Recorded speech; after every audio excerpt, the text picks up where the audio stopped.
ఆంధ్రప్రదేశ్లో చాలా కీలకమైన కేసుల్లో నిందితులుగా ఉన్నవాళ్ళు, సాక్షులుగా ఉన్నవాళ్ళు అర్ధాంతరంగా చచ్చిపోవడం, అనుమానాస్పద స్థితిలో చనిపోవడం చాలా మందిని చూసాం మనం.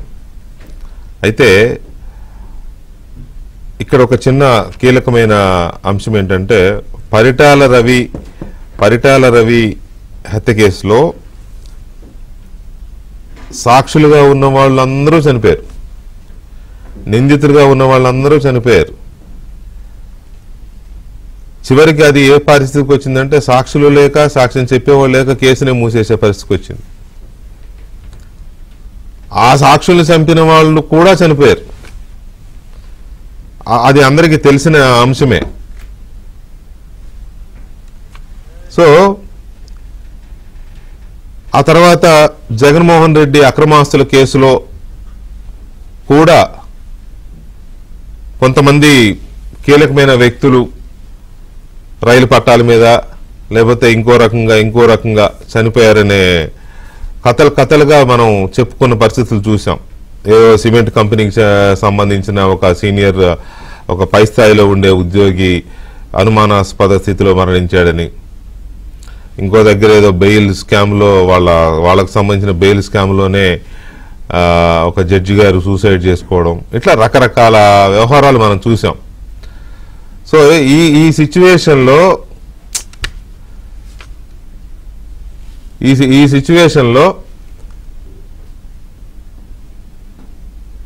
వివేకానంద రెడ్డి గారి హత్య కేసు వచ్చింది. అందులో కూడా చూస్తున్నాం మనం. ఇప్పుడు 5-6 కీలకమైన వ్యక్తులు, ఆ కేసుతో సంబంధం ఉన్నవాళ్ళు కానీ, సాక్షులు కానీ, సిబిఐ విచారించిన వాళ్ళు కానీ అనుమానాస్పద మృతులు. ఎట్లా చచ్చిపోయారో ఏంటో సడన్ గా శవాలైతే లేరు. ఇదంతా ఎందుకు చెప్పాల్సి వస్తుందంటే అత్యంత కీలకమైన అఖిలాండ కోటి బ్రహ్మాండ నాయకుడు, దేవదేవుడిగా మనం కొలుచుకునే వెంకటేశ్వర స్వామికి భక్తులు వేసే కానుకలు దొంగతనం చేశారనే కేసులో కూడా అత్యంత కీలకమైన వ్యక్తి, అసలు ఫస్ట్ ఈ దొంగతనం జరిగింది నేను చూశాను అని ఒక వ్యక్తి మీద ఫిర్యాదు చేసిన అధికారే ఇవాళ అనుమానాస్పద స్థితిలో చనిపోయాడు. అది చూసిన వాళ్ళు ఎవరు మాట్లాడుతున్నారు ఆత్మహత్య అని. అది చూసిన వాళ్ళు ఎవరు ఆత్మహత్య అని అనరు. It's a clear cold blooded murder అనే అనిపిస్తుంది అది చూడ్చే. పైగా ఆయన ఏమి చిన్న ఉద్యోగి కాదు. ప్రస్తుతం ఆయన ఒక గుంతకల్లులో ఒక సర్కిల్ ఇన్స్పెక్టర్ గా పనిచేస్తున్నాడు పోలీసు దీంట్లో, రైల్వే పోలీసులో. చూసాం మనం చాలా మంది ఎస్ఐలో, కానిస్టేబుల్లో, సిఐలో ఎవరో పోలీసులు కొంతమంది సూసైడ్ చేసుకోవడం చూసాం. ఎట్లా చూసాం? వాళ్ళ రివాల్వర్తోనో వాళ్ళ గన్తో వాళ్ళే సర్వీస్ రివాల్వర్తో కాల్చుకుని చనిపోవడం చూసాం. కానీ ఇది రైలు పట్టాల పక్కన పడి ఉంది మృతదేహం. చాలా దారుణంగా రాళ్లతో కొట్టి చంపినట్టుగా, రాయితో మోది చంపినట్టుగా కనబడుతోంది. తల గాయమై, మొహం గాయమై. ఇది ఎందుకు జరిగింది అని అంటే ఈ కేసు ఒక దశకు వస్తోంది. పరకామణి కేసు చాలా కీలకమైన కేసు, కోట్లాది రూపాయలు కొట్టేసిన కేసు. అప్పుడు ఈ చనిపోయిన వ్యక్తి ఆ రోజున అక్కడ విజిలెన్స్ లో పనిచేస్తున్నాడు. టీటీడీలో ఒక విజిలెన్స్ లో కీలకమైన అధికారిగా ఉన్నాడు ఆయన.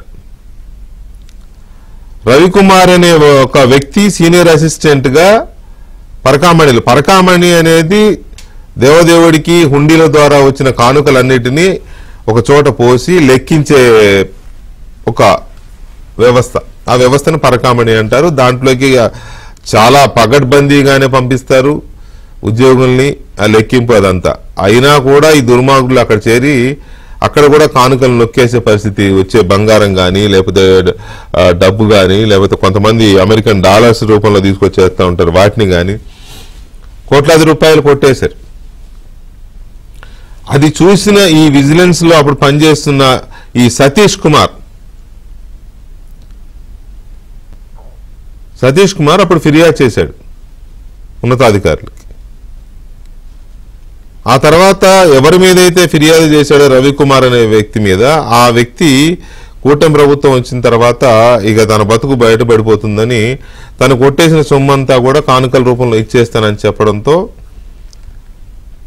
వీడి దగ్గర ఎన్ని డబ్బులు ఉన్నాయని వీళ్ళు కలిసి ఇక అప్పుడున్న టీటీడీ బోర్డు పెద్దలు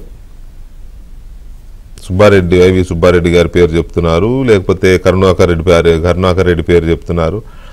మొత్తం మీద స్పెషల్ పర్మిషన్లు ఇచ్చేసి అతని దగ్గర 14 కోట్లు కానుకలు ఇప్పించారని, ఇంకా చాలా ఉన్నాయి, అవన్నీ వాళ్ళు నొక్కేశారనేది ఆరోపణ. సో మొత్తం మీద ఈ కేసులో గుంతకల్లో సిఐగా పనిచేస్తున్న సతీష్ కుమార్ సాక్ష్యం చెప్పడానికి ఇక్కడికి వస్తున్నాడు. ఆయన తిరుపతికి వస్తున్నాడు. ఇవాళ సాక్ష్యం రికార్డ్ చేసేది ఉంది ఇవాళ.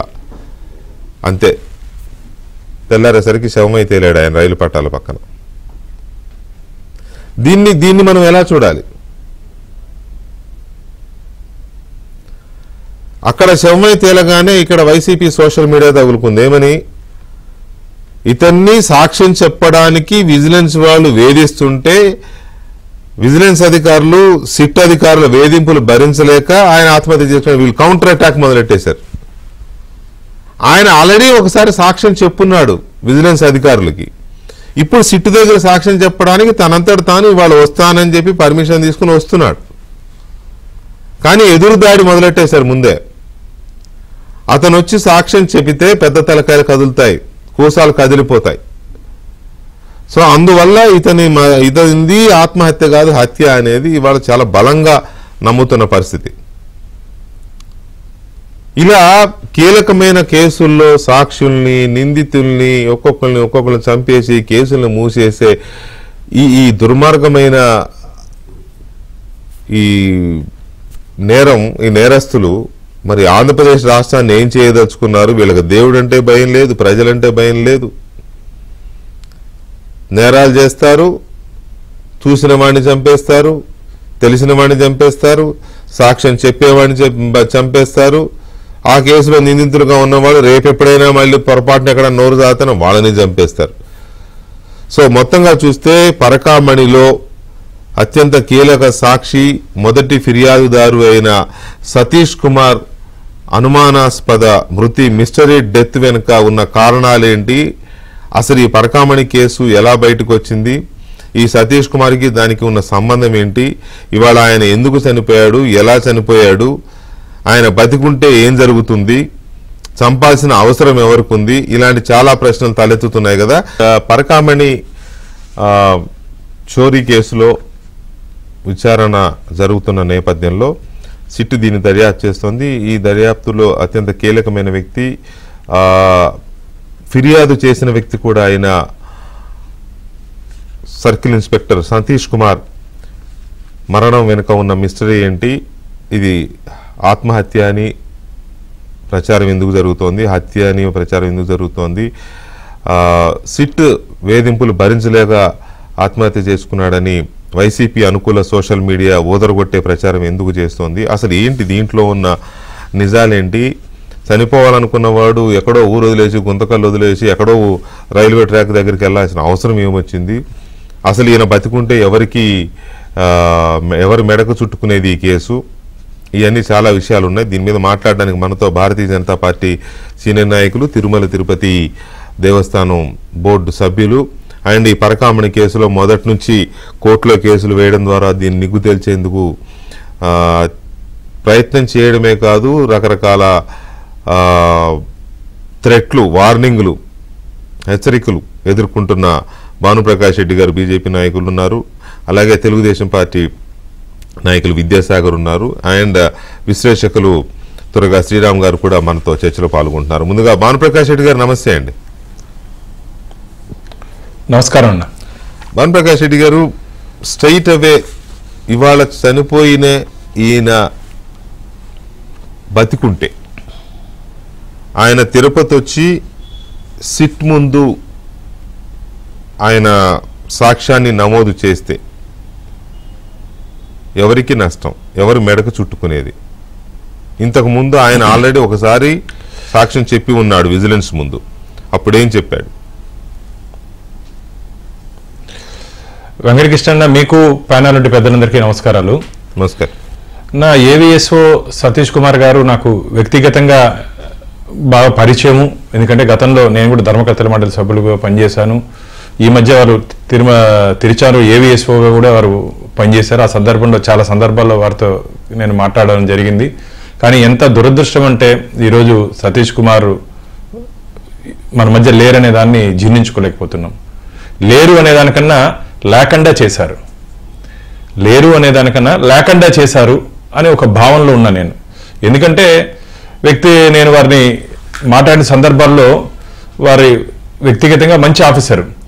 కానీ ఆ రోజు విజిలెన్స్ రిపోర్ట్లో మనం అందరూ గమనించాల్సింది ఏమిటంటే, ఈ రిపోర్ట్లో లాస్ట్ 2 లైన్లు చాలా మంది చదవలేదు. ఈ ఒక్కసారి మీకు చదివి వినిపిస్తాను. Please please. Under the extreme pressure from police department, he affected compromise in the court of law in this case. It is not known why the police excreted pressure upon the AVSO. అంటే AVSO అంటే ఈయన సతీష్ కుమార్, ఆ రోజు ఉన్నటువంటి AVSO. However, it is to mention that Sri Satish Kumar AVSO is one of the good officers, having sound integrity, hard working, sincere and devoted officer towards TTD work. ఇది సతీష్ కుమార్ గురించి remark అన్న. ఎందుకంటే ఒక మంచి ఆఫీసరు ఆ రోజు police అధికారుల నుంచి ఒత్తిడి వచ్చిన కారణంగా ఈ కేసులో కాంప్రమైజ్ అయ్యాడని చెప్పి ఒక విజిలెన్స్ రిపోర్ట్ ఇది. నిజంగానే సతీష్ చాలా మంచి వ్యక్తి. కానీ సతీష్ కుమార్ ఈ రోజు వచ్చి మాట్లాడుంటే కొంతమంది జీవిత ఖైదో లేకపోతే ఏ ఖైదో ఖచ్చితంగా పడే అవకాశం ఉండేది. ఆ దేవదేవుడు వెంకటేశ్వర స్వామి దగ్గర పరకామన్లో ఈ పంచుకున్న వీళ్ళు నిందితులు ఖచ్చితంగా ఈరోజు సతీష్ కుమార్కి జరిగినటువంటి సంఘటనలో పాత్రధారులు అయింటారు అని చెప్పి నాకు గట్టి నమ్మకం, అనుమానాలు కూడా ఉన్నాయన్న. ఎందుకంటే సతీష్ కుమార్ నోరు విప్పితే ఖచ్చితంగా చాలామంది తొందరలోనే జైలుకి పోతారు. డిసెంబర్ 2వ తేదీ లోపల సీల్డ్ కవర్లో సిబిసిఐడి ఎంక్వైరీ రిపోర్టు హైకోర్టుకి ఇస్తుంది. దాని తర్వాత హైకోర్టు సీరియస్గా దీని మీద యాక్షన్ తీసుకునే అవకాశం ఉంది. కాబట్టి ఆ నిందితుడికి అన్ని తెలుసు, ఏం జరగబోతుందో ప్రెడిక్ట్ చేసి ఇద్దరిలో ఒకరిని పంపించేశారు. ఇంకొకరు సతీష్ కుమార్ ఒకరు, రవికుమార్ ఒకరు. ఈ జరిగినటువంటి సంఘటనలో మిగతా నిందితులన్నా వీళ్ళు దాంట్లో ప్రత్యక్ష సాక్షులు. ఒకవేళ రవికుమార్ నిందితుడు అయినప్పటికీ రవికుమార్ కానీ సతీష్ కుమార్ కానీ భగవంతుడి మీద నమ్మకం, విశ్వాసంతో ఎక్కడ బయట పెట్టేస్తారో, ఈ పంపకాలు వాటాదారులు వాళ్ళు ఇంటర్నల్ కొట్టుకునేది అవన్నీ సపరేట్. కానీ వీరిద్దరు కానీ వాంగ్మూలంగా ఇస్తే పోలీసులకి, సిబిసిఐడికి ఖచ్చితంగా మొత్తం కదులుతుంది. టీటీడీలో ఉన్నట్టు కొందరు ఉన్నతాధికారుల దగ్గర నుంచి తాడేపల్లి ప్యాలెస్లో ఉంటే కొందరు ఉన్నతాధికారుల వరకు, కొందరు వైసీపీ రాజకీయ పెద్ద నాయకుల వరకు అందరి పేర్లు బయట వస్తాయని భయంతోనే ఈరోజు సతీష్ కుమార్ని ఈ కేసు నుంచి వాంగ్మూలం ఇవ్వకుండా వారిని ఇలా రైలు పట్టాల పక్కన పడేశారని చెప్పి నాకు చాలా మంది ఫోన్ చేయడం జరిగింది. మన డిబేట్ జరగక 10 నిమిషాల ముందు కూడా నాకు ఒక ఫోన్ వచ్చిందన్న. అన్న, సతీష్ కుమారు ఇంట్లో కూడా చెప్పొచ్చాడు బయలుదేరేటప్పుడు, కానీ ఎందుకు జరిగిందో దీని మీద దయచేసి మీరు ముఖ్యమంత్రి గారి దృష్టికి తీసుకుని వెళ్ళండి. ఆ కుటుంబం చిన్న ఆడబిడ్డలు ఉన్నారు, వాళ్ళకి మీరు దయచేసి ఈ విషయాన్ని వదలొద్దండి అని చెప్పి ఇప్పుడే ఫోన్ కూడా రావడం జరిగింది నాకు. అంటే ప్రజలు కూడా బాధపడుతున్నారు. ఏంది దౌర్భాగ్యం ఆంధ్రప్రదేశ్లో ఈ హత్య రాజకీయం ఏందన్నా? మీరు వివేకానంద హత్య కేసులో కానీ, పరిటాల రవి హత్య కేసులో కానీ మీరు కానీ గమనించినట్టయితే సాక్ష్యాలు ఎవరు మిగలట్లేదు. నేను మీకు గుర్తుందే లేదు, గతంలో చెప్పాను నేను రేపు ఉంటానో లేనో అని చెప్పి కూడా నేను చెప్పడం జరిగింది. ఎందుకంటే ఈ కేసులో హై ప్రొఫైల్ కేసు ఇది. దాదాపు పేర్లు కానీ బయట వచ్చి, ఎందుకంటే సాక్ష్యాధారాలు పూర్తిగా ఉన్నాయి, ఆధారాలు ఉన్నంత మాత్రాన చెప్పాలన్నా. అక్కడ తప్పు చేసినటువంటి వ్యక్తి చెప్తే తప్ప మనం ఎఫ్ఐఆర్ కట్టే అవకాశం లేదు. వారు చెప్తే గత ప్రభుత్వంలో పనిచేసినటువంటి కొందరు పాలకులు, గత ప్రభుత్వంలో వైసీపీలో పనిచేసే కొందరు పాలకులు జైలుకి వెళ్తారు. తద్వారా పూర్తిగా ఇప్పటికే 11 స్థానాలకు పరిమితమైనట్టు వైసీపీ రాబో రోజుల్లో ప్రజలు మొఖాన్ని ఉంచుతారు. ఎందుకంటే పరకామిని అనేది కోట్లాది మంది శ్రీవారు భక్తుల మనోభావాలతో ముడిపడినట్టు అంశం. మిగతా ఆర్థిక లావాదేవీలు, లిక్కర్ కానీ అవన్నీ ఆర్థిక నేరాలు. ఇది పూర్తిగా భక్తుల మనోభావాలతో కూడిన అంశం. ఈ విషయంలో దేవుణ్ణి కూడా వదలలేదు వీళ్ళు, సాక్ష్యాధారాలతో పాటు బయటపడతాయని చెప్పి ఒక భయంతో ఇలాంటి కార్యక్రమాలకు దిగజారుతున్నారు. ఇంకా ఎంతమంది హత్యలు చూడన్నా మనం ఈ పరకామణి కేసులో ఇంకెంతమంది హత్యలు చూడాలి చెప్పండి. కాబట్టి ప్రభుత్వాన్ని నేను ఏబిఎన్ ద్వారా కోరుకుంటున్నాను, డిమాండ్ చేస్తున్నాను. ఈ కేసులో మిగిలిన మిగతా విట్నెస్లకి ఖచ్చితంగా భద్రత కల్పించాల్సిన బాధ్యత రాష్ట్ర ప్రభుత్వం మీద ఉంది. ఇలాంటి రాక్షసుల దగ్గర నుంచి, ఐఎమ్ సారీ టు సే, ఇలాంటి రాక్షసుల దగ్గర నుంచి ఇలాంటి వాళ్ళని మనం కాపాడుకోవాల్సిన బాధ్యత మన మీద ఉంది. కాబట్టి ఖచ్చితంగా రాష్ట్ర ప్రభుత్వం దీంట్లో మిగిలినటువంటి విట్నెస్లని భద్రత కల్పించాలి. ఏవిఎస్ఓ సతీష్ కుమార్ హత్యలో పూర్తి స్థాయిలో విచారణ జరిపితే దీంట్లో ఈ రోజు పాత్రదారులు సూత్రధారులు ఎవరున్నారో ఖచ్చితంగా పరకామణిలో చేసినటువంటి నిందితులకి సంబంధం ఉంటుందని చెప్పి గట్టి నమ్మకం, విశ్వాసం నాకుంది. రైట్. విద్యాసాగర్ గారు నమస్తే.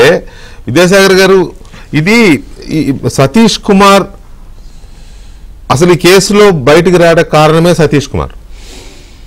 పరకామణి అనే దాంట్లో చోరీ జరిగింది అంతే కదా, ఈయన ఫిర్యాదుతోనే కదా ఇదంతా కదిలింది. సో ఈ రవికుమార్ని సతీష్ కుమార్ ఎలా ఫిర్యాదు చేశారు, ఏంటి కేసుతో సతీష్ కుమార్ కున్న రిలేషన్ ఏంటి? గుడ్ ఈవినింగ్ వెంకటకృష్ణ గారు, మీకు అట్లాగే ప్యానెల్లో ఉన్న పెద్దలందరికీ కూడా నమస్కారం. ఇక్కడ చనిపోయింది Satish Kumar as a individual, చనిపోయింది ఒక department circle inspector. Is a circle inspector, is officer. మనం చూడాల్సింది సతీష్ కుమార్ గా కాదు, ఇక్కడ ఒక సర్కిల్ ఇన్స్పెక్టర్ గా చూడాల. సర్కిల్ ఇన్స్పెక్టర్ మర్డర్ ఒక కేసులో ఒక పోలీస్ అధికారి హత్య అని అంతేనా? yes of course 100% is a police officer. ఆయన పోలీస్ ఆఫీసర్, ఆయన విట్నెస్ కాదు, ఫిర్యాదుదారుడు కాదు. ఆయన ఫిర్యాదుదారుడు కాదు, is a police officer. Correct correct. ఒక పోలీస్ ఆఫీసర్ చనిపోతే ఈ రాష్ట్ర పోలీసు సంఘం వాళ్ళు, నేను అంటే అఫ్ కోర్స్ వాళ్ళు ఏదైనా ఖండన ఇచ్చారో నాకు తెలియదు, నేను చూడలేదు. ఇచ్చుంటే సారీ, ఇవ్వకపోతే మాత్రం ఇది చాలా దారుణమైనటువంటి విషయం. పోలీసు అధికారుల సంఘం ఇంతవరకు రెస్పాండ్ కాకపోతే దీని మీద అత్యంత దారుణమైనటువంటి విషయం. ఒక కేసులో ఒక ఇష్యూ జరిగినప్పుడు as a police officer, not as individual, as a police officer ఆయన ఇన్ఫ్లుయెన్స్ గురయ్యాడు అన్నట్టు, దట్టు ఆయన వర్కింగ్ స్టైల్ ను పొగుడుతూ ఇచ్చినటువంటి రిపోర్ట్ ఇప్పటి వరకు భానుప్రకాష్ గారు చదివి వినిపిస్తే, ఒక సర్కిల్ గెజిటెడ్ ఆఫీసర్ చనిపోతే, పోలీస్ డిపార్ట్మెంట్ చనిపోతే పోలీస్ అధికారుల సంఘం ఇంతవరకు ఎందుకు స్పందించలేదు అనేది మొదటిది. రెండవది, అసలు ఇంతవరకు మనం ఆ పనికి మాలినటువంటి ప్రభుత్వంలో జరిగినటువంటి అక్రమాల్లో, లేదు వివేకానంద మర్డర్ కేసుల్లోనో, లేదా అంతకుముందు పైటాల రవి గారి కేసుల్లోనో, అంతకుముందు అన్డిటెక్టెడ్ కేసుల్లో రాజశేఖర్ గారి దగ్గర నుంచి తీసుకుంటే వచ్చినటువంటి కేసుల్లోనో సాక్షులు చంపడం అన్నది, సాక్షులు మాయమైపోవడం అన్నది, సాక్షులు మరణించడం అన్నది ఏది ఏ కారణం లేకుండా, కారణం తెలియకుండా సస్పీషియస్ డెత్లు అన్ని జరిగితే మనము సాక్షులుగానే చూసాం వాళ్ళని, లేకపోతే అంతకులుగా చూసాము, లేకపోతే ఆ క్రైమ్ లో ఉన్నోళ్ళని చూసాం. కానీ మొట్టమొదటిసారి ఒక పోలీస్ ఆఫీసర్, సర్కిల్ ఇన్స్పెక్టర్ అనే వ్యక్తి సస్పీషియస్ డెత్ అని మనం మాట్లాడుతున్నాం. అది మర్డర్ అని క్లియర్ కట్ గా తెలుస్తోంది ఫోరెన్సిక్ ప్రకారం అయితే. ఎందుకంటే రైలు కింద పడితే నుజ్జు అయిపోతే రెండుగా చీలిపోద్ది. ఒక కాలు చెయ్యి ఒక 100 అడుగుల్లో, లేకపోతే 50 అడుగుల్లోనో, పైన తీగల మీదనో, లేకపోతే మాంసం ముద్దలు రైలుకు అతుక్కొనే ఉండే ఫోరెన్సిక్ తెలుసు. కానీ నాకు బాడీగా ఉండి మొహం మీద గాయాలతో ఉన్న రైలు ఢీకొనే డెత్ నా జీవితంలో ఇప్పటివరకు వినలేదు, నేను చూడలేదు. ఏ క్రైమ్ అఫెన్స్ ఆ రకంగా ఉండదు రైలు గుద్దుకుంటే. ఈవెన్ చంపేసి రైలు కింద వేసినా కూడా ఆ ఫుల్ బాడీ దొరకదు మనకు. నిజంగా వాళ్ళ బ్రదర్స్ 6 మంది అంటే 5 మంది 6 మందో వాళ్ళ గుండెలు బాదుకుంటూ అటు వరకు వచ్చి, మా ఇంట్లో 5 మందిలో మా వాడు సర్కిల్ ఇన్స్పెక్టర్, మేమంతా చదువుకోకపోయినా చదివించాం, పెద్ద రోజు అయితే చాలా బాధేసింది. అది చూసిన తర్వాత చాలా బాధేసింది. ఒక రూరల్ బ్యాక్గ్రౌండ్ లో నుంచి వచ్చి ఒక సర్కిల్ ఇన్స్పెక్టర్ అయిన వ్యక్తి. ఈ కేసులో ఇప్పుడు ఆఫీసర్ కూడా సస్పిషియస్ డెత్ అంటే మనం ఈ కేసును ఏ రకంగా తీసుకోవాలా? ఆఫీసర్ సస్పిషియస్ డెత్ ఏది? Officer come, witness come, complainant. ఈ డెత్ అయితే మనం ఈజీగా తీసుకోవాలా? ఇది అంత చిన్న విషయమా? చాలా పెద్ద విషయం ఇది. కానిస్టేబుల్ కూడా కాదండి, 3 స్టార్స్ ఉన్నటువంటి వ్యక్తి. ఆ వ్యక్తి చనిపోతే ఇంతవరకు కిక్కురు మనకుండా పోలీస్ అధికారుల సంఘం ఉంది అంటే ఏంటో నాకు అర్థం కాల. ఎందుకని ఆయన ఇన్వెస్టిగేషన్ మీద విచారణ కోరుతూ ఆ పరకామణి కేసులో ఇంకా బలమైన విచారణ కావాలని కోరే ఇది సమయము సందర్భము ఆఫీసు అధికార సంఘానికి లేకపోయిందా? ఈ దేవుడితో కూడుకున్న వ్యవహారంతో పాటు ఇప్పుడు ఆఫీసర్లు చనిపోయే ప్రభుత్వ అధికారి, ప్రభుత్వ పోలీస్ అధికారి, కానిస్టేబుల్ కాదు. కానిస్టేబుల్ చనిపోయినా కూడా ఇంతే సీరియస్ గా రియాక్ట్ అవ్వాలా? అటువంటిది ఈ రోజు ఇంత పెద్ద డెత్ జరిగితే నేను ఇంకా సర్ప్రైజ్, కొన్ని మీడియాల్లో ఏది సిట్ వేధింపులు తట్టుకోలేక చనిపోయాడు. సిట్ వేధింపు అదే అది ఒక కౌంటర్ దీనిలాగా మొదలైంది ఉదయం. అయితే నేను మాట చెప్తాను వెంకటకృష్ణ గారు, మరి ధర్మారెడ్డి చచ్చిపోలేదే, చెవిరెడ్డి చచ్చిపోలేదే, మిథున్ రెడ్డి చచ్చిపోలేదే, లిక్కర్ స్కామ్ లో ఉన్నటువంటి నిందితులు ఎవరు చచ్చిపోలేదే, వాళ్ళెవరు చచ్చిపోలేదు. ఏమి సుబ్బారెడ్డి, వైవి సుబ్బారెడ్డి చచ్చిపోలేదే, సిట్టు సామాన్లు ఇచ్చేవాళ్ళు విచారణకు ఎదుర్కొంటా చచ్చిపోవాలి కదా, వేధింపులు తట్టుకోలేక. వాళ్ళెవరు చచ్చిపోలేదు. ఒక పోలీస్ ఆఫీసర్ రైలు కింద సస్పీషియస్ డెత్ అయినాడా? నిజంగా సిట్టు వేధిస్తే, నిజంగా సిట్టు వేధించి ఉంటే వాళ్ళందరూ కూడా చచ్చిపోయి ఉండాలా, సూసైడ్ చేసుకో ఉండాలా. వాళ్ళు మాత్రం సేఫ్. ఒక సర్కిల్ ఇన్స్పెక్టరు ఆయన వచ్చి కంప్లైనెంట్ ఆ కంప్లైనెంట్ కమ్ విట్నెస్ ఆయన చచ్చి సూసైడ్ చేసుకున్నాడు. దానికి సిట్టు వేధింపులా? పనికి మాల బూతు మీడియాలు, బూతు మాటలు. చచ్చిపోవాలనుకుంటే మొన్న విచారణకి వచ్చినటువంటి ధర్మారెడ్డి మొన్న చచ్చిపోయిండల్లా సూసైడ్ చేసుకొని, నిజంగా సిట్టు వేధించి ఉంటే. ఇన్ని సిట్లు ఉన్నాయి కదా, ఏ సిట్ లో కూడా ఎవరు చచ్చిపోలేదే, ఈయన మాత్రం చచ్చిపోయాడా సూసైడ్ చేసుకొని? రైట్. సాగర్ గారు ఒక్క నిమిషం. శ్రీరామ్ గారు నమస్తే అండి. శ్రీరామ్ గారు, ఈ పరకామణి కేసు అసలు ఇది జరిగిన తీరు గాని, ఇప్పుడు దీంట్లో కంప్లైనెంట్ గా ఉన్న పోలీస్ ఆఫీసర్ అనుమానాస్పద మృతి, దీన్ని చూస్తే మనం దీన్ని హై ప్రొఫైల్ కేసే. భాను గారు చెప్పినట్టుగా ఇది వెరీ హై ప్రొఫైల్ కేసు.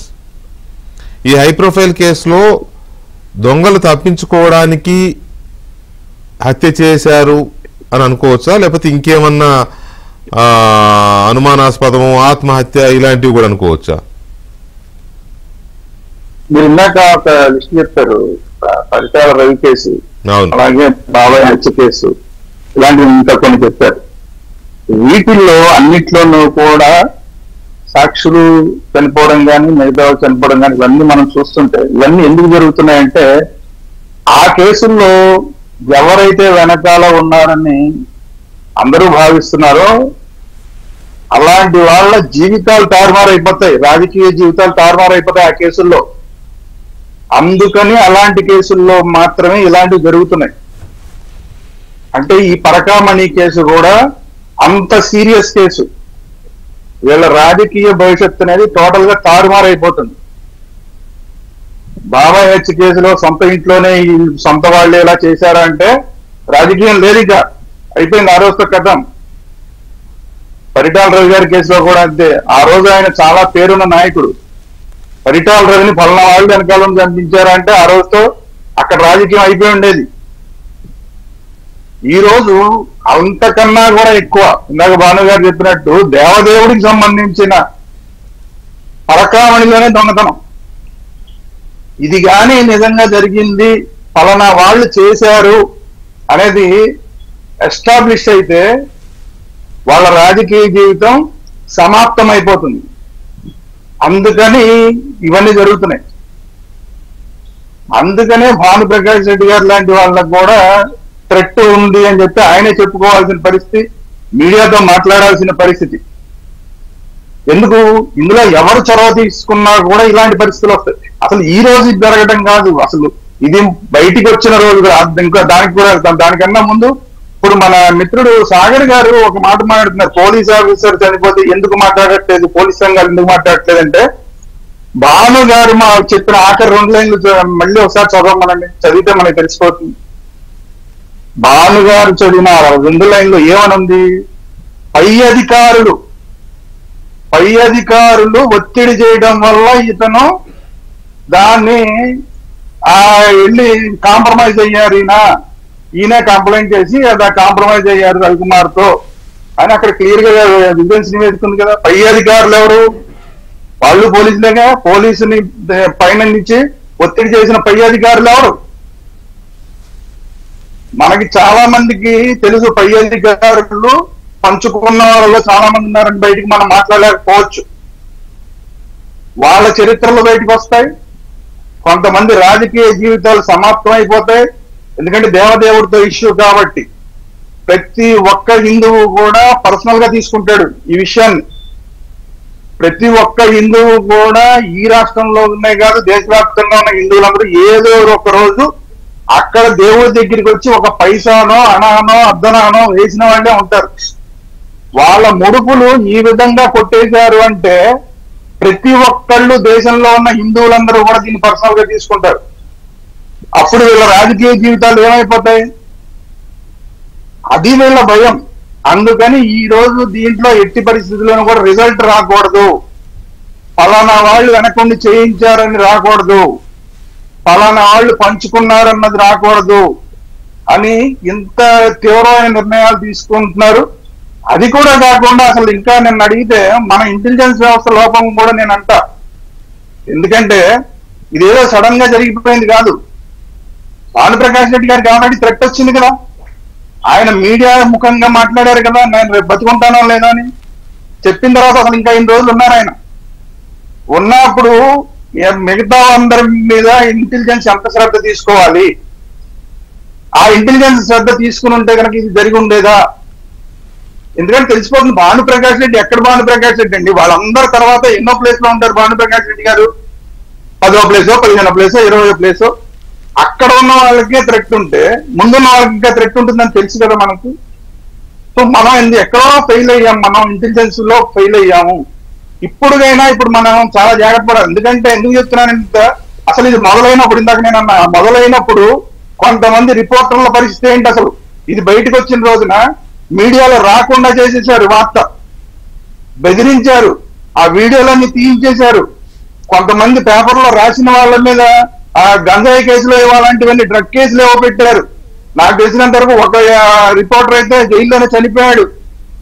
మొన్న ఈ మధ్య మన వాళ్ళు ఎవరో చెప్తున్నారు డిబేట్ లో, ఒక అతను చనిపోయాడు తిరుపతికి సంబంధించిన. అంటే ఆ వార్త రాకుండా చేయడానికే ఆ స్థాయి దాకా వెళ్ళిపోయి గంజాయి కేసులో డ్రగ్ కేసులో పెట్టేసిన స్థాయికి వెళ్ళిపోతే ఇప్పుడు వాళ్ళ మీదకి ఇప్పుడు కేసు తిరగదోడేసి మొత్తం బయటకు వచ్చేస్తుంది, రేపో మాపో వెళ్ళిపోతుంది, సీల్ రిపోర్ట్ వెళ్ళిపోతుంది సీల్ కవర్ లో అన్న పరిస్థితి ఎంత రియాక్ట్ అవుతారు వీళ్ళు? సో అది మనం జాగ్రత్త పడడంలో ఎక్కడో మనం మిస్ అయ్యాం. ఇమీడియట్ గా ఈయన ఎవరు చేశారు అనేదానికి ఇప్పుడు ఇందాక మనం మీరు చెప్పిన లిస్ట్ ఉన్న కేసుల్లో ఎవరెవరి మీద అయితే అనుమానాలు ఉన్నాయో క్లియర్ గా ఇక్కడ కూడా అలాంటి అనుమానాలే ఉన్నాయి కదా. ఎవరి హయాంలో జరిగింది ఏంటి మనకు అందరికీ క్లియర్ గా తెలిసిన విషయమే కదా. ఈ రోజు అందరూ భుజాలు తడుగుకుంటున్నారు, గబగబా భుజాలు తడుగుకుంటున్నారు, మా జోలికి రావద్దు అన్నట్లాగా ఇదంతా సిట్టు మీద తోసేసే ప్రయత్నాలు చేస్తున్నారు. అసలు ఈ సిట్టు మీద తోసే ప్రయత్నాలు చేస్తున్న వాళ్ళందరూ ఎవరు? వీళ్ళ వెనకాల ఉంది ఎవరో తెలిస్తే ఆటోమేటిక్ గా ఆయన్ని ఎవరు చేశారు, సతీష్ ని ఎవరు ఏం చేశారో కూడా తెలుస్తుంది కదా. అక్కడ తెలుస్తుంది, ఇక్కడ తెలుస్తుంది. ఎంత వీళ్ళకి ఎంత బ్యాక్గ్రౌండ్ ఉన్నది. ఎన్నో శవాలను లేపేసిన బ్యాక్గ్రౌండ్ ఉన్న వాళ్ళు ఒకళ్ళని ఇద్దరిని లేపేయడానికి పెద్ద సమస్య ఏంటి? ఇప్పుడు భయం ఏంటంటే ఎవరు అసలు దీని మీద మాట్లాడినా వాళ్ళ మీద దాడులు చేస్తారా? ఎవరు దీని గురించి అసలు ఇప్పుడు ఆ కేసులో సిట్లో ఉన్నారు, సిట్లో ఉన్న అసలు అధికారుల పరిస్థితి ఏంటి? సిట్టు సాక్షుల సంగతి రవికుమార్ సంగతి పక్కన పెట్టండి, సిట్టులో ఉన్న అసలు అధికారుల పరిస్థితి ఏంటి? ఎందుకంటే మనం సిబిఐ కేసులో చూసాం దర్యాప్తు చేస్తున్న ఆ పర్టికులర్ కేసుని ఏ సిట్ అయితే సిట్టు, సిబిఐ అయితే సిబిఐ, సిఐడి అయితే సిఐడి, ఎవరైతే వాళ్ళు ఒక పర్టికులర్ కేసును దర్యాప్తు చేస్తున్నారంటే ఆ కేసుకు సంబంధించిన సాక్షులు కావచ్చు, నిందితులు కావచ్చు, వాళ్ళందరినీ ప్రొటెక్ట్ చేసుకోవాల్సిన బాధ్యత ఆ దర్యాప్తు ఏజెన్సీ మీదనే ఉంటుంది. ఇక్కడ థ్రెట్లు వస్తున్నాయని క్లియర్గా అందులో ఉన్న వాళ్ళు చెబుతుంటే కూడా అది ఎందుకు మిస్ అయింది అనేది ఒక పాయింట్ అయితే, అసలు ఈ ఒకే ఒక మాట చెప్తా. ఇది సిబిఐకి సంబంధించి అప్పుడు మనకి బాబా హెచ్కే ఏదో చూడండి, సిబిఐ ఆయన మీద ఎదురు కేసులు పెట్టింది మనం గుర్తు చేస్తున్నాం, మీకు దానికోసం చెప్తున్నా. మీరు చెప్పింది అర్థమైంది నాకు. తర్వాత అసలు ఈ పరకామణి కేసులో జరిగిన థెఫ్ట్ ఎంత, ఎందుకంటే రాజీ కుదిర్చింది ఎవరు, అతను రవికుమార్ అని ఎవరైతే దొంగతనం చేశాడో అతను 14 నేను రిటర్న్ ఇస్తానంటే 14 కోట్లు రిటర్న్ ఇచ్చాడు. మరి మిగతా డబ్బు ఇంకా ఉందా, మొత్తం చేసేసాడా, అది ఎవరెవరు కలిసి చేశారు? ఈ రాజీ కుదిర్చే క్రమంలో ఇప్పుడు చనిపోయిన సతీష్ కుమార్ అంటే నేను అది కూడా వస్తోంది కాబట్టి ఆరోపణలు ఎదుర్కొంటున్నాడు అని అంటున్నారు కాబట్టి ఆయన మీద ఏమన్నా ఆరోపణలు ఉన్నాయా సతీష్ కుమార్ మీద? నిజంగానే సిట్టు ఆయన మీద ఏమైనా ఒత్తిడి చేస్తోందా దీని మీద అసలు విషయం చెప్పమని? చనిపోవాలనుకున్న వ్యక్తి రైల్వే ట్రాక్ దాకా వచ్చి చనిపోతాడా? సో ఈ అంశాలు చాలా చాలా అనుమానాస్పదంగా ఉన్నాయి. అసలు ఇది హత్యనా కాదా అనే దాని మీద కూడా వైఎస్ఆర్ కాంగ్రెస్ పార్టీని మళ్ళీ చెప్తున్నా, వైఎస్ఆర్ కాంగ్రెస్ పార్టీ అనుకూల సోషల్ మీడియా కానీ ఎందుకు దీని మీద సిట్టు వేధింపులు భరించలేక సతీష్ కుమార్ ఆత్మహత్య చేసుకున్నాడు అని కౌంటర్ అటాక్ ఎందుకు మొదలెట్టింది? పనిగట్టుకుని దీని మీద ఎందుకు ఈ రకమైన క్యాంపెయిన్ చేస్తోంది? అంత ఇంట్రెస్ట్ ఏంటి? ఒక్కసారిగా సతీష్ కుమార్ మీద అంత ప్రేమ ఎందుకు వచ్చింది? భానుప్రకాష్ రెడ్డి గారు, ఇది అసలు ఈ రాజీ కుదిర్చే ప్రయత్నము, అందులో సతీష్ పాత్ర ఏంటి? అసలు సతీష్ ఎందుకు రాజీకి ఒప్పుకున్నాడు అనేది కదా ఇప్పుడు చర్చ అంతా కూడా. అంటే యాక్చువల్గా టీటీడీ మాన్యువల్ ఏం చెప్తానంటే, తిరుమల తిరుపతి దేవస్థానంలో head of the institution executive officer, ఒక సీనియర్ ఐఏఎస్ అధికారి ఆ టీటీడీని ఈఓ స్థానంలో ఉంటారు. దాన్ని ఏ నిర్ణయం తీసుకోవాలన్నా టీటీడీ బోర్డు కంపల్సరీ అనుమతి తీసుకోవాల్సిన అవసరం ఉంది. ఏ కార్యక్రమం చేయాలన్నా ఏది చేయాలన్నా తిరుమల తిరుపతి దేవస్థానం సంబంధించి ధర్మకర్తల మండలిలో పెట్టిన తర్వాత మాత్రమే అనుమతి తీసుకోవాలి. కొన్ని వర్క్స్ రాటిఫై చేసి మళ్ళీ తీసుకుంటారు. కానీ ఇలాంటి కేసుల్లో టీటీడీ బోర్డుకు కానీ టీటీడీ ఈఓకి కానీ అంతెందుకన్నా రాష్ట్ర ముఖ్యమంత్రి గారు కూడా దీంట్లో కాంప్రమైజ్ చేసే అవకాశం లేదు. ఈయన కాంప్రమైజ్ ఏందన్నా, ఒక్కసారి హుండీలో పడినటువంటి కానుకలు వెంకటేశ్వర స్వామి సొత్తుది, స్వామివారి సొత్తు. స్వామివారి సొత్తుని కాంప్రమైజ్ చేసేదానికి మనం ఎవరున్నా, మనకి ఏం అధికారం ఉంది? ఇది పూర్తిగా కోర్టులో తేలాలి. నిందితుడి గురించి పూర్తిగా కోర్టులో తేలాలి.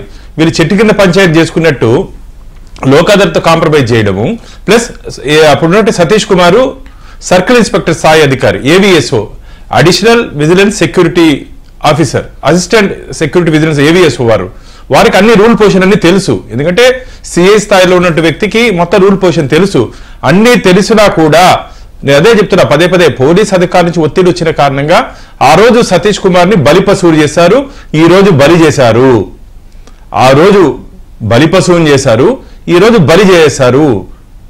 ఎంత బాధగా ఉందంటే అన్న పాపము ఏందన్నా, ఆ రోజు ఆయన వాడుకొని ఏం కాదులే మేము ఉన్నాం చూసుకుంటే నేను అనుకునేది ఏం కాదులే మేము చూసుకుంటున్నాం, మళ్ళా మా ప్రభుత్వం వస్తుంది నీకేం కాదు అని చెప్పి ఆయన ఏదన్నా పాపం బెదిరించారా? ఆ రోజు ఏ విధంగా సతీష్ కుమార్ని ఒప్పించారో నాకైతే అర్థం కావట్లేదు. సతీష్ కుమార్కి అన్ని విషయం తెలిసి కూడా దీన్ని లోకాలతో రాజీ చేసుకున్నా అంటే పూర్తిగా ప్రొసీజర్ ల్యాబ్స్. ఏదైనా ఇలాంటి కేసు ఉంటే మాకు డిఎల్ఓ లా సెక్షన్కి వెళ్తుంది, లా సెక్షన్ నుంచి ఒపీనియన్ వచ్చిన తర్వాత జేఈఓ జాయింట్ ఎగ్జిక్యూటివ్ ఆఫీసర్కి పోతుంది, జేఈఓ దగ్గర నుంచి ఈఓకి పోతుంది, ఈఓ దగ్గర నుంచి బోర్డుకు వస్తుంది. అంటే ఇది దొంగతనం కేసులు కాదు, ఏదైనా కేసులుంటే ఇంత పగడ్బందీ వ్యవస్థ ఉన్నటువంటి తిరుమల తిరుపతి దేవస్థానాల్లో ఇంత ధైర్యంగా ఎలా చేశారన్నా, ఇది ఆ రోజు సతీష్ కుమార్ పైన చాలా మంది ఒత్తిడి చేశారు. నేను చెప్తున్నాను, ఈ రోజు చెప్తున్నా, రాసుకోండి. 3 అక్షరాలు ఉన్నటువంటి అధికారులు దీని వెనకాల ఉన్నారు. పేరు వెనకాల 3 అక్షరాలు ఉంటాయి. ఐపీఎస్ అని పెట్టుకుంటారు, ఐపీఎస్ అని పెట్టుకుంటారు. వారు ఒత్తిడి చేసిన కారణంగా ఆ రోజు ఒత్తిడి చేసి సతీష్ కుమార్ ను ఒప్పించారు. ఆ ఐపీఎస్ అధికారులు ఎవరో బయటపడతారు. వారు 2-3 ఉన్నారు దీంట్లో, 2-3 ఉన్నారు, ఒకరు కాదు 2-3 ఉన్నారు. అలాగే సివిల్ సర్వీస్ లో చేసినటువంటి అధికారులు కూడా దీంట్లో భాగస్వామ్యం అయినారు. రాబో రోజులు అన్ని బయట వస్తాయి. ఇది కోర్టు పరిధిలో ఉంది కాబట్టి మనం పేర్లు ఇప్పుడు చెప్పుకోకూడదు. ఎంత బాధగా ఉందన్నా. నాకు ఇప్పుడే ఒక మెసేజ్ పంపించారు ఒకరు. లక్ష్యం ఒకటే, 100% నేరాన్ని 0% సాక్ష్యం లేకుండా చేయడం వైసీపీ నాయకుడికి మాత్రమే తెలుసు. ఏందన్నా, భక్తులు ప్రజలు ఈ విధంగా మెసేజ్ పంపిస్తున్నారు. అంటే వైసీపీ ఏమి జరగకముందే ఈ ఇట్లాంటి ప్రక్రియ జరుగుతూ ఉంటేనే ప్రజలు అసహించుకుంటున్నారే. రేపు సాక్ష్యాధారాలతో బయటపడితే పూర్తిగా ఇంతకుముందు పెద్దలు చెప్పినట్టు రాజకీయ నిరుద్యోగులుగా పూర్తిగా రాజకీయానికి తప్పుకోవాల్సిందే. అసలు వైసీపీ పార్టీ కార్యాలయం మూసుకోవాల్సిందే, వైసీపీ కార్యాలయం మూసుకోవాల్సిందే. ఎందుకంటే ప్రజలు ఆ విధంగా దాడి చేసే అవకాశం ఉంది, భక్తులు ఆ విధంగా దాడి చేసే అవకాశం ఉంది. నేను ఇంతకుముందు చెప్పాను కదా, లిక్కర్ కేసులో దాన్ని ఇంత సెంటిమెంట్ గా తీసుకోరు భక్తులు కానీ ప్రజలు కానీ. స్వామివారినే దొంగలు ఇచ్చేశారంటే, స్వామివారి సొత్తునే వీరు పంచుకున్నారంటే ఎంత సీరియస్ అవుతుంది. అవన్నీ ఎక్స్పెక్ట్ చేసే ఇలాంటి చర్యలకు సాక్షులు లేకుండా దీన్ని జీరో చేసుకుంటూ వస్తే ఈ దర్యాప్తులో భాగంగా సిట్ అధికారులు వేధిస్తున్నారని, ఆ వేధింపులు భరించలేక ఆయన ఆత్మహత్య చేసుకున్నాడని నేను అది చెప్పాను కదా. వైసీపీ అనుకూల సోషల్ మీడియా, డిజిటల్ మీడియా ఇది కౌంటర్ అటాక్ స్టార్ట్ చేసింది. దీని మీద మీరు ఎలా రియాక్ట్ అవుతారు? ఈ రోజే సాయంత్రం 4 గంటలకి ఈ కలియుగ సత్య హరిశ్చంద్రుడు ఒక ఆయన ఉన్నాడు తిరుపతిలో. ఆయన ప్రెస్ మీట్ పెట్టారు, కరుణాకర్ రెడ్డి ప్రెస్ మీట్ పెట్టి దీంట్లో అనుమానాలు ఉన్నాయి, సతీష్ ని వేధించిన కారణంగా ఆయన పేరు చెప్పమని చెప్పారంట. సిట్ కాదన్నా, సిబిసిఐడి ఆయన పేరు చెప్పమని చెప్పిన ఒత్తిడి కారణంగా సతీష్ ఆత్మహత్య చేసుకున్నాడు అని చెప్పి ఆయన మాట్లాడతాడు. అయ్యా కరుణాకర్ రెడ్డి, నువ్వు బుర్రకథలు హరికథలు చెప్పుకునేదానికి మాత్రం సరిపోతావు. నువ్వు బుర్రకథలు హరికథలు చెప్పుకునేదానికి మాత్రం సరిపోతావు తప్ప నీ నోట ఏమొచ్చినా ప్రజలు నమ్మే పరిస్థితి లేదు. ఏం జరిగినా సరే నువ్వు వచ్చేస్తాను ఏందయ్యా ముందరా, ఏం జరిగినా సరే నువ్వు ముందు ఏదేదో ప్రజల్లోకి భక్తుల్లోకి అసత్యాబద్ధ ప్రచారం తీసుకుపోతావు. నువ్వు ఎన్ని మాట్లాడినా, నువ్వు తల కింద తపస్సు చేసినా సరే ఆంధ్రప్రదేశ్ రాష్ట్ర ప్రజలు కానీ గోవింద భక్తులు కానీ నీ మాటను నమ్మే పరిస్థితి లేదు. కరుణాకర్ రెడ్డి గారు ఈరోజు 4 గంటలకు ఆయన ఏదో చెప్పి హరికథలంతా చెప్పాడు. అసలు దీని వెనకాల ఉంది నువ్వు కాదా అంటున్నా, నువ్వు దీని వెనకాల ఉంది నువ్వు కాదా?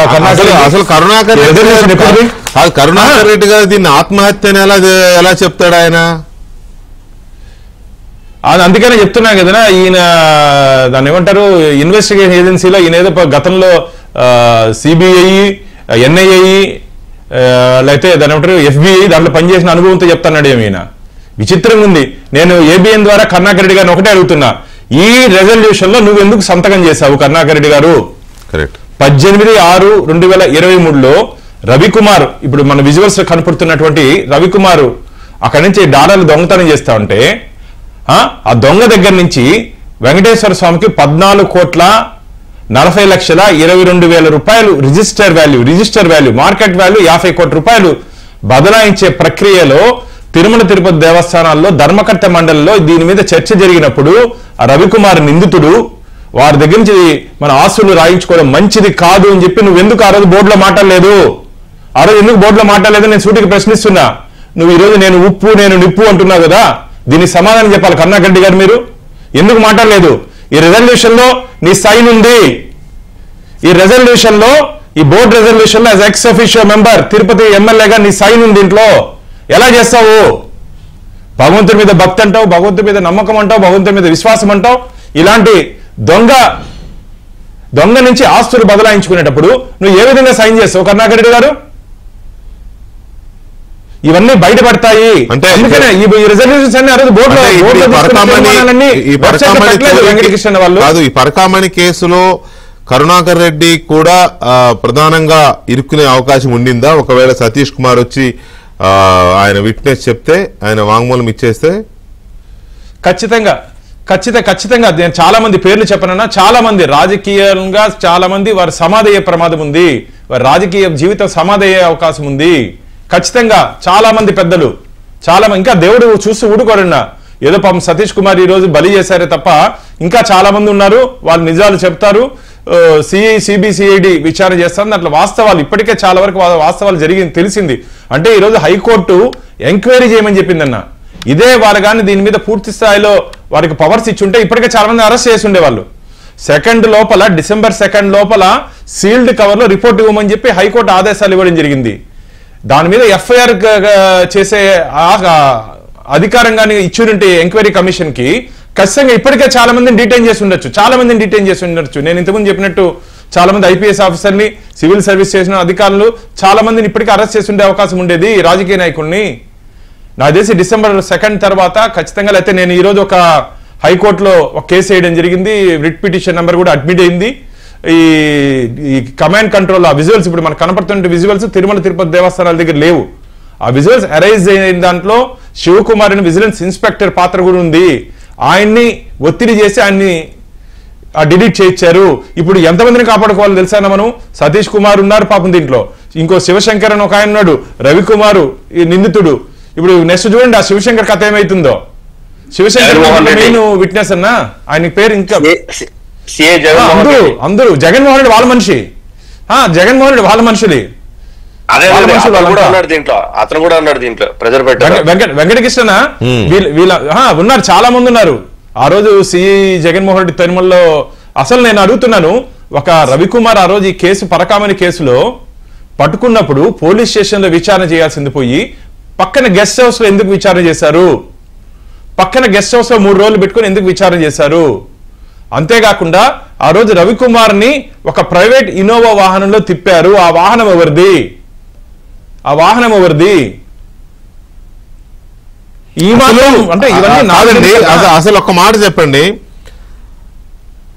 ఈ మొత్తం జరిగిన పరకామణిలో జరిగిన మొత్తం దొంగతనం సొమ్ము ఎంత? ఇప్పుడు అతను రిజిస్టర్డ్ వాల్యూ ప్రకారం కార్డ్ వాల్యూ 14 కోట్లు ఎంతో రిటర్న్ ఇచ్చాడు. దానికి ఏదో అడావుడిగా వీళ్ళు అందరు సంతకాలు చేసేసి తీసుకున్నారని చెప్తున్నారు కదా టీటీడీకి.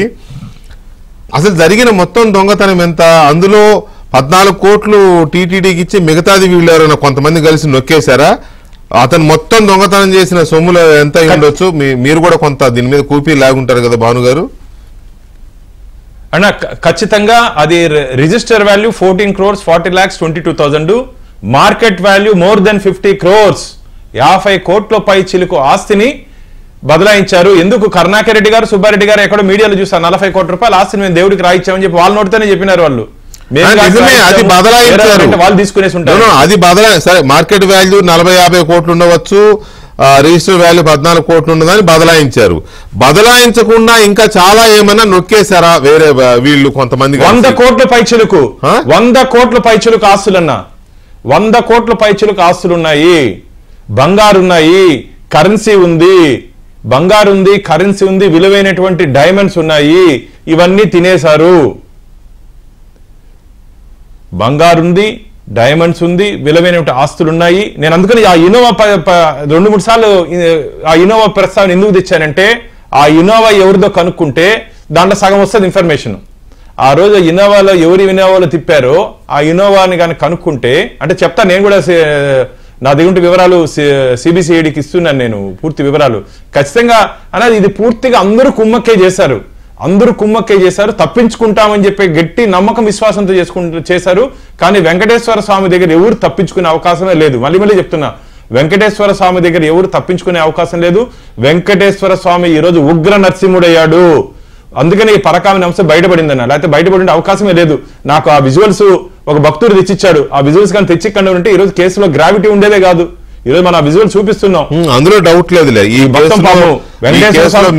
మీరు చేసిన కృషి చాలా పెద్దది. ఆ విజువల్స్ వాళ్ళు మీకు ఇవ్వడము నాది కాదన్న, నా కృషి కాదన్న, అదే కృషి కాదు. ఉండబట్టే కదా ఆ వెంకటేశ్వర స్వామి భక్తుడు. అదేనండి, అదే ఆ నమ్మకం ఉండబట్టే కదా మీకు తీసుకొచ్చి ఇచ్చాడు.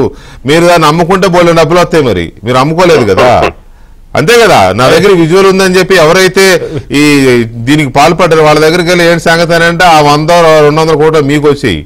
కానీ మీరు ఆ పని చేయలేదు కదా, సో అందుకని అంటున్నా నేను. మాకొద్దన్న వెంకటేశ్వర స్వామి సొత్తు, నాకు జీవితంలో ఒకటి చెప్తున్నా, వెంకటేశ్వర స్వామి సొత్తు కొల్లగొట్టేవాడిని అడ్డుకుంటానే తప్ప నేనైతే ఒక్క రూపాయి కూడా నా 25 సంవత్సరాల ట్రాక్ లో కానీ భవిష్యత్తులో కానీ స్వామివారి దగ్గర ఒక్క రూపాయి కూడా నేను అక్రమంగా సంపాదించను. నేను ABN ద్వారా గోవింద భక్తులకి, రాష్ట్ర ప్రజలకి నేను తెలియజేసుకుంటున్నా. నా మీద అనేక అవినీతి ఆరోపణ చేశారు, కానీ వాళ్ళు నిరూపించమని చెప్తున్నా. వాళ్ళకి ఇప్పుడు ఈ సోషల్ మీడియా రేపు నుంచి చూడండి, నేను ఇప్పుడు గట్టిగా మాట్లాడతాను కదా, ఇంకా రేపు నుంచి మళ్ళీ నా గురించి 2 రోజులు ప్రెస్ పెడతారు, పెట్టుకోనియండి. అదేముందిలే, మురిగితే పట్టించుకోవడం లేదు. అది ఓకే, దానికి వాటికి భయపడితే అసలు ఏ పని చేయలేరు కదా. అది కాదు, కానీ అసలు ఈ ఆత్మహత్య అని వీళ్ళు ఎలా డిసైడ్ చేస్తున్నారు అనేది ఒక ప్రశ్న మనం మాట్లాడదాం. రెండవది ఈ కౌంటర్ అటాక్ సోషల్ మీడియాలో కౌంటర్ అటాక్ ఎందుకు స్టార్ట్ అయింది? ముందుగానే సిఐడి వాళ్ళు దర్యాప్తు అధికారుల వేధింపులు భరించలేక ఆత్మహత్య చేసుకున్నాడని వీళ్ళకి ఎవరు చెప్పారు? ఆయన వచ్చి వీళ్ళకి చెప్పుకున్నాడా? వీళ్ళకి చెప్పుకోలేదు కదా. ఎలా కౌంటర్ అటాక్ స్టార్ట్ చేశారు? ఎందుకు స్టార్ట్ చేశారు? ఆ కౌంటర్ అటాక్ వెనుక ఉన్న ఉద్దేశం ఏంటి? కౌంటర్ అటాక్ చేస్తున్నది ఎవరు? విద్యాసాగర్ గారు, ఈ కౌంటర్ అటాక్ స్టార్ట్ చేసిన విధానాన్ని బట్టి చూస్తే ఇది జరిగిన వెంటనే, ఈ మరణం సంభవించిన వెంటనే అది ఆత్మహత్య అని కరుణాకర్ రెడ్డి గారు ప్రెస్ మీట్ పెట్టారని ఇప్పుడు భానుప్రకాష్ రెడ్డి గారు చెప్పినట్టుగా కానీ, లేకపోతే వైఎస్ఆర్ కాంగ్రెస్ పార్టీకి అనుకూలంగా ఉండే సోషల్ మీడియాలో వేధింపులు భరించలేక ఆత్మహత్య చేసుకున్నాడని మొదలెట్టిన ఈ ప్రచారం కానీ, ఇది దేనికి సంకేతం? ఆత్మహత్యని వీళ్ళు ఎలా డిసైడ్ చేస్తున్నారు? అది చూస్తే సేమ్ వివేకానంద రెడ్డి గారి గుండెపోటు అన్నట్టే ఉంది. ఇది కూడా వివేకానంద రెడ్డి గారి తల పగిలి మొత్తం బ్లడ్ ఇది అంత గందరగోళంగా ఉంటే గుండెపోటు అని చెప్పినట్టుగానే ఉంది. వీళ్ళు ఎలా డిసైడ్ చేస్తారు ఆత్మహత్యని? దీన్ని బట్టి ఎలా అర్థం చేసుకోవాలి మనం? అసలు కరుణాకర్ రెడ్డి ప్రెస్ మీట్ ఎందుకు పెట్టాల్సి వచ్చింది? అదే కదా, ఆయనకేం పని? ఆయన ఎవరిని అడిగారు? మీరు అన్నది పోలిక చాలా కరెక్ట్, వెరీ కోఇన్సిడెంట్. ఎవరు అడక మునిపే వివేకానంద రెడ్డి ఎట్లా గారు చనిపోయారంటే గుడిపడుతూ చనిపోయారని చెప్పారు. అవును, ఇది కూడా అంతే. ఈయన ఎవరు అడిగాడు? ఈయన ఏమైనా ఫోరెన్సిక్ స్పెషలిస్టా? కరుణాకర్ రెడ్డి ఆయన లేదు, ఈయన ఏమైనా ఇన్వెస్టిగేషన్ ఆఫీసరా? ఏమన్నాడు ఆయన? నా పేరు చెప్పమని ప్రెజర్ చేస్తే చెప్పలేక ఆయన సూసైడ్ చేసుకున్నాడా? ఏమో, నీ పేరు ఉందని నువ్వే చేసావేమో, ఎవరికి తెలుసు? ఆ చర్చ కూడా జరుగుతోంది ఇప్పుడు. ఆయన ఎవరి పేరు అని చెప్తాడో వాళ్ళందరూ కలిసి చంపారని చెప్పి చర్చ కూడా జరుగుతోంది. ఇప్పుడు నువ్వు భానుప్రకాష్ రెడ్డి గారి దగ్గర డాక్యుమెంట్ ఉంది, ఆయన డేట్ తో సహా ఆయన సంతకం పెట్టినట్టు ఉంది. కోయిల ముందే కూర్చున్నట్టు ఆ పని నువ్వే చేసి వివేకానంద రెడ్డి మర్డర్ కేసులో లాగా వాళ్ళే మాట్లాడి పక్కదో పట్టించేలాగా నువ్వు గేమ్ ప్లాన్ చేసినావేమో కరుణాకర్ రెడ్డి. నువ్వే గేమ్ ప్లాన్ చేసినావేమో. నువ్వే ప్రెస్ మీట్ పెట్టేసి నువ్వే ముందుగా చెప్పేస్తే చిట్టి మీద తోసేస్తే, ఏది నారాసురు వదలాగా తోసేస్తే డైవర్షన్ పాలిటిక్స్ చేసేసి దాన్ని డైల్యూట్ చేసే రకంగా ఇన్వెస్టిగేషన్ ని పక్కదోవ పట్టించేదానికి ఏమో నీ పాత్ర ఉందేమో. నువ్వెందుకు ప్రెస్ మీట్ పెట్టావు? కోయిల ముందే కూర్చున్నట్టు నీకేం పని? నేను ఎవడు అడిగాడు? రాష్ట్ర పోలీసు అధికారులు సగమే పెట్టలేదు, వాళ్ళ గెజిటెడ్ ఆఫీసర్ చనిపోతే నీకేం పని?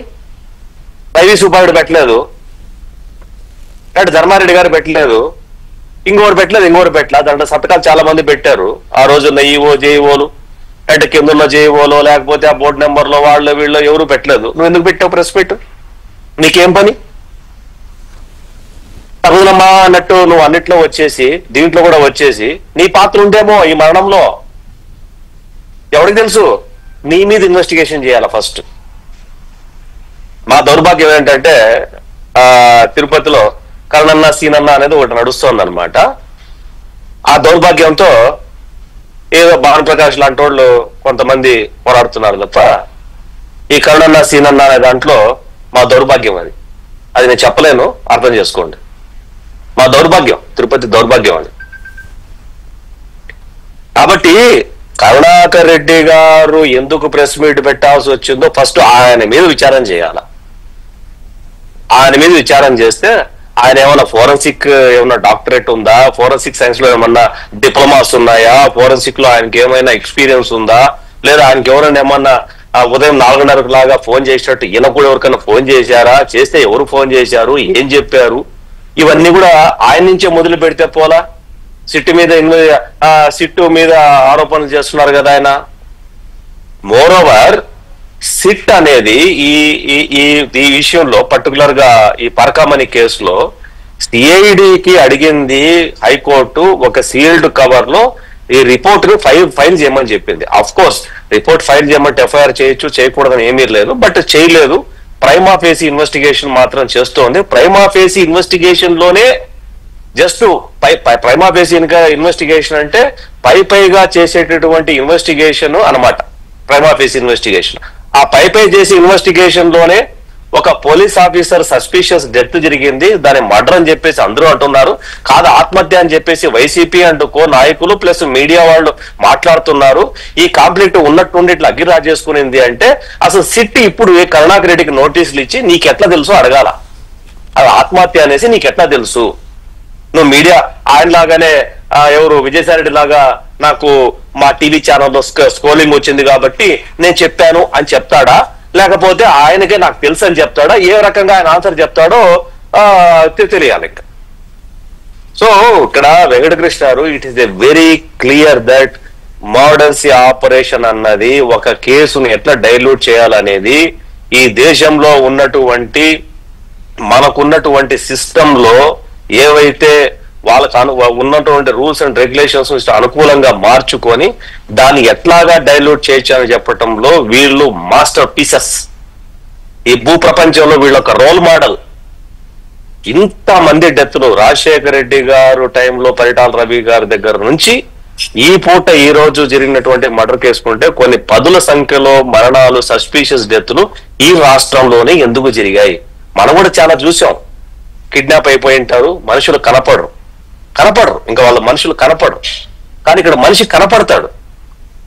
ఎందుకు చనిపోయారు తెలుసు. ఎలక గుట్టి, తేలు గుట్టి, జెర్రి గరిచి, పాము కూడా గరిచి కాదు, లేకపోతే కూల్ డ్రింక్ ఎక్కువ తాగేసి, ఫుడ్ ఎక్కువ తినేసి, ఈ రకంగా డెత్తులు ఏ రాష్ట్రంలో కూడా జరగవు, ఒక ఈ రాష్ట్రంలో జరుగుతాయి. ఇప్పుడు నేను చెప్తున్నాను కదండి, రైలు కింద పడిన వ్యక్తి, you are a senior journalist, మీరు ఇలాంటి క్రైమ్స్ కొన్ని వందల ఏళ్ళు చూసింటారు మీ జర్నలిజం లైఫ్ లో. మీరు చెప్పండి, ఒక రైలు కింద పడిన వ్యక్తి బాడీ క్లీన్ గా ఉండటం మీరు ఎప్పుడైనా చూసారా? మీ కెరీర్ లోనే ఎప్పుడు చూసింటారు మీరు, కానీ ఫస్ట్ టైం మీరు చూసారు. ఇది కూడా క్లాసిక్ ఎగ్జాంపుల్ మీకు. ఇది మీరు కూడా ఒక దీని క్లాసిక్ ఎగ్జాంపుల్ గా తీసుకోవచ్చు. కాబట్టి ఈ కేసు అన్నది భానుప్రకాష్ గారి దగ్గర నుంచి ఈ కేసులో ఇన్వాల్వ్ అయిన ప్రతి ఒక్కరికి కూడా ప్రభుత్వం వెంటనే రక్షణ కల్పించాలి, ఇంకో ఫర్దర్ డెత్ జరగకుండా. నాకు ఇచ్చింది వెంకటకృష్ణ, నాకు 2+2 గన్మెన్ ఇచ్చారన్న. సంతోషం, అందరికీ రక్షణ కల్పించాలి. నాకు తెలీదు, ఇచ్చుంటే చాలా సంతోషం. మా ప్రభుత్వం చాలా మంచి పని చేసింది, కూటమి ప్రభుత్వం. అందరికీ రక్షణ కల్పించాలా. ఈ కేసు తేలేంత వరకు ఈ తినే అన్నాన్ని కూడా, ఆ కేసులో ఉన్న వాళ్ళు అందరూ తినే అన్నాన్ని కూడా అనుమానించే పరిస్థితికి వచ్చేసింది ఈరోజు. రైట్. ఇక్కడ శ్రీరామ్ గారు, ఇది వైఎస్ఆర్ కాంగ్రెస్ పార్టీ హయాంలో జరిగింది. ఏది పరకామణిలో ఈ దొంగతనాలు అనేవి అప్పుడు జరిగినాయి. అప్పుడు సతీష్ కుమార్ అనే ఆయన 2023 ఏప్రిల్లో వాళ్ళ అధికారులకు ఫిర్యాదు చేశాడు. ఇట్లా ఒక అతను రవికుమార్ అనే వ్యక్తి దొంగతనం చేస్తూ ఉంటే నేను చూశాను అని తన దగ్గర ఉన్న సమాచారము, ఆధారము, వాటెవర్ ఏదో అప్పుడు ఇచ్చాడు. ఇస్తే 2023 మే 30వ తేదీన రవికుమార్ పైన అప్పటి విజిలెన్స్ అధికారులు ఛార్జ్ షీట్ వేశారు. వేస్తే ఆ తర్వాత వెంటనే సెప్టెంబర్లో 2023 సెప్టెంబర్ 9వ తేదీన లోక్ అదాలత్లో రాజీ కుదిరింది. ఇందాక భానుప్రకాష్ రెడ్డి గారు చెప్పినట్టుగా సతీష్ని భయపెట్టారా, లేకపోతే భరోసా ఇచ్చారా, నీకేం కాదులే మేము చూసుకుంటాంలే అన్నారా, ఏం జరిగిందో తెలియదు.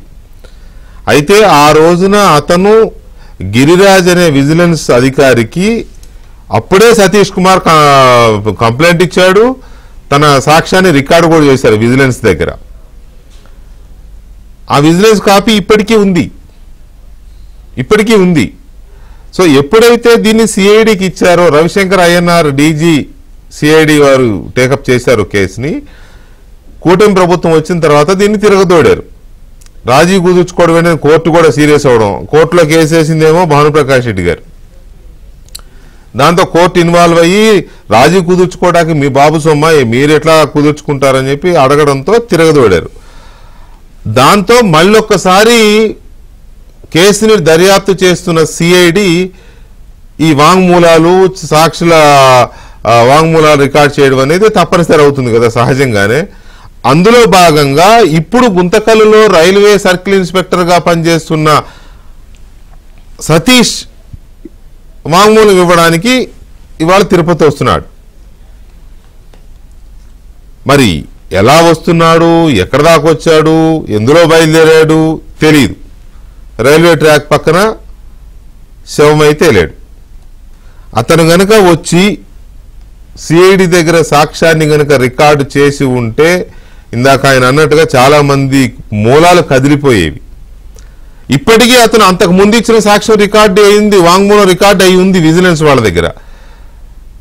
కాకపోతే దాని తర్వాత రాజీ కుదిరింది కాబట్టి మళ్ళీ ఫ్రెష్ గా రికార్డ్ చేయడం కోసం సిఐడి పిలిచింది. అది వేధింపు ఎలా అవుతుంది అనేది నాకు అర్థం కాల. సో ఇది గనక రికార్డ్ అయి ఉంటే చాలా మందికి ఇది అయ్యేది. సో ఇది వేధింపు ఎలా అవుతుంది, అతనే ఫిర్యాదు చేశాడు, ఆల్రెడీ రికార్డ్ అయి ఉంది, మళ్ళీ ఇవ్వడానికి ఒక సిఐ, అతనే చిన్న ఆషామాషిగా సిఐగా ఉన్నవాడు, దీని మీద కౌంటర్ అటాక్, ఇది వేధింపులు భరించలేక చేస్తున్నారు అని. ప్లీజ్ శ్రీరామ్ గారు.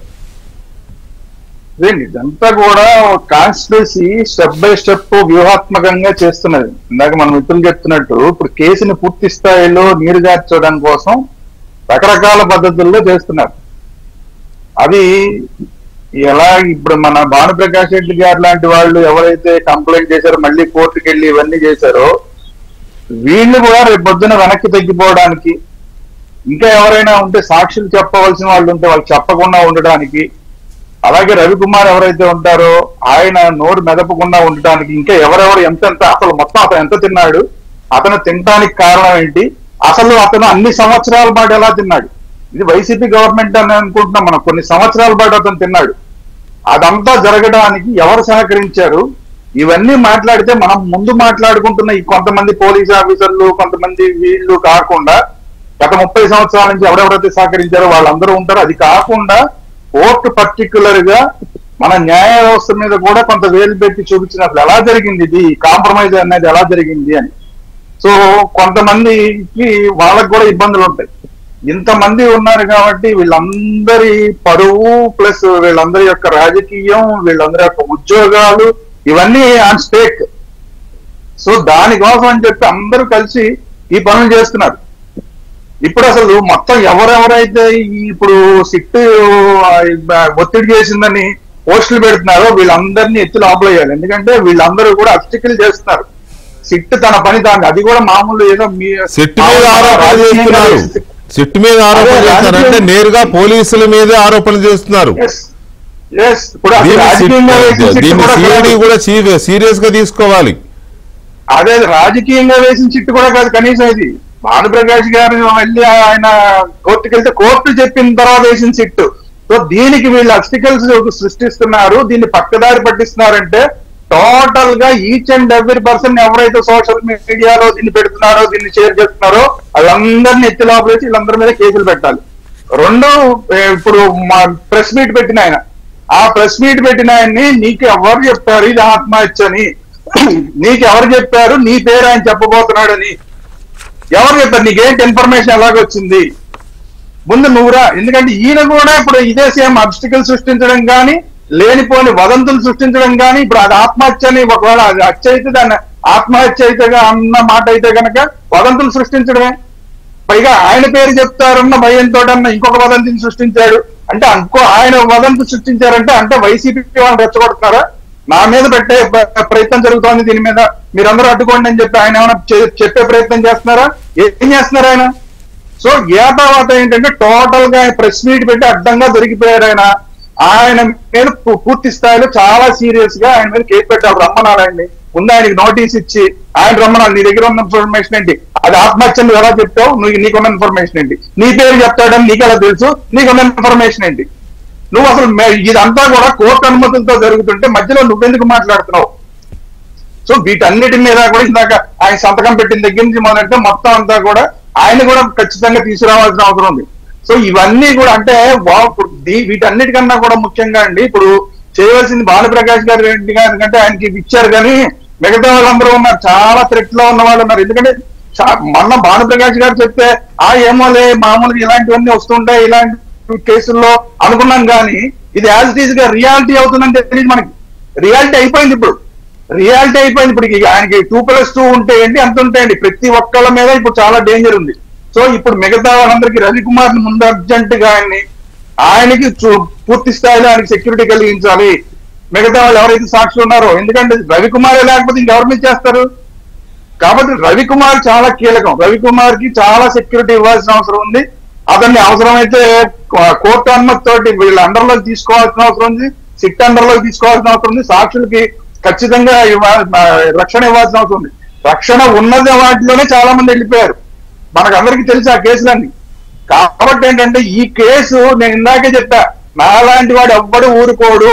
గతంలోనే మనం చెప్పాము, ఈ దేవాలయాల మీద దాడులు జరిగినప్పుడు క్లియర్ గా చెప్పాము, ప్రెస్ మీట్ పెట్టి మరీ చెప్పాము, మీ గవర్నమెంట్ ఇక్కడ రానివ్వమని అప్పుడు చెప్పడం జరిగింది. అంటే హిందువుల్లో మేము ఏ స్థాయికి వెళ్తామంటే మా దేవాలయాల మీదకి కానీ లేదంటే దేవుళ్ళ మీదకి కానీ ఎవరన్నా వస్తే హెచ్చరించి మరి ఆ ప్రభుత్వాన్ని పడగొడతాం. ఇది ఆల్రెడీ 2-3 సార్లు ప్రూవ్ చేశాం మేము. అందుకనే నేను చెప్తున్నా, వీళ్ళకి గనక ఇది గనక ప్రూవ్ అయితే వీళ్ళకి జన్మలో రావడానికి అవకాశం ఉండదు, అధికారంలోకి రావడానికి అవకాశం ఉండదు.